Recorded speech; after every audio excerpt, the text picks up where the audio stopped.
Yung study poster natin para sa PM mocktails. Gagawin ko na mamaya. Sige, Ano yung PM mocktails? Ay, bagong produkto natin yun, be. Bali, para siyang cocktail, drink, pero walang alcohol. Ay, Vincent! Diba kahapon ko pa hinihingi sa'yo yung study poster? Nasaan na? Ah?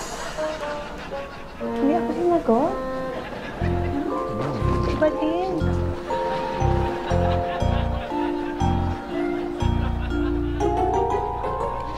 Good morning!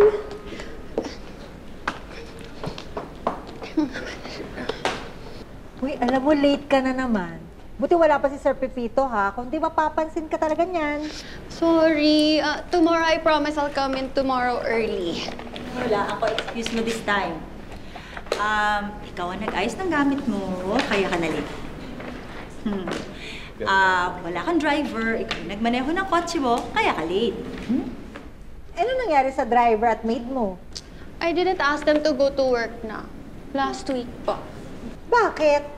Kasi I want to live independently. Pero, bubo yata kasi ang hirap pala to do things alone. Hindi mo nga kasi carry eh. Bakit hindi mo nalang pabalikin yung maid mo tsaka yung driver mo para hindi ka late sa office? Tsaka, Kara, hindi talaga pwedeng lagi kang late. Huwag mo hintayin si Sir Pepito magpagalit sa'yo. Narinig mo yon. Kaya umayos ka. So unprofessional. Hey! Hindi lang siya tinutukoy ko, no? Pati ikaw. Excuse me? Lagi yata akong on time pumasok, no? Pero late ka naman lagi magsabit ng trabaho. So unprofessional. Thank you. Uy! Hi, Chito. Hi! Ito na nga pala yung burger and fries and drinks mo. Enjoy! Thank you. Lagi ka na yata nagpapadeliver Kasi hindi na ako nakakapagbaon eh. Wala na akong yaya. So, no one cooks for me na. Eh di, ikaw yung magluto. Gusto ko man. I don't know how. Ganon. Pwede ka naman maghanap ng madaling lutuin sa internet.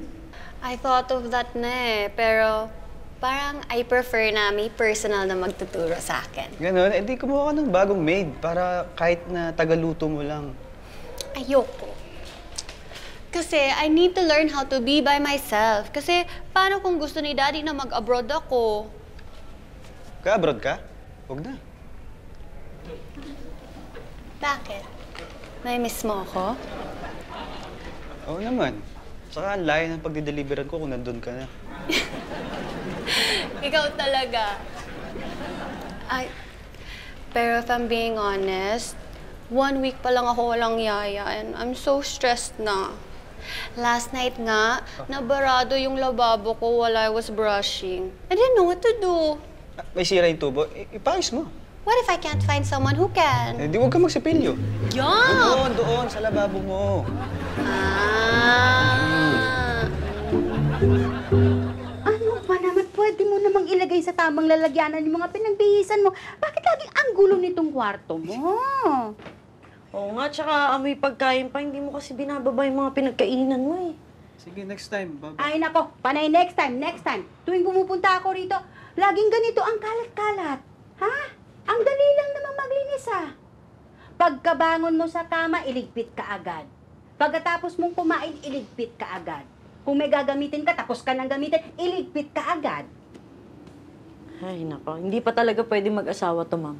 Grabe ka. Ano naman connection nun? Hindi kasi sabi kasi ng nanay ko, kapag di mo kaya mag-ayos ng bahay, mas lalong hindi mo kaya mag-ayos ng buhay. Grabe naman. Sige, mamaya, sige, mag-ayos ako. Bakit ba, mamaya? Ayan ka na naman eh. Gusto mo talaga makalat? Nay, kasi may titapos akong gig. Ayoko magkalat doon.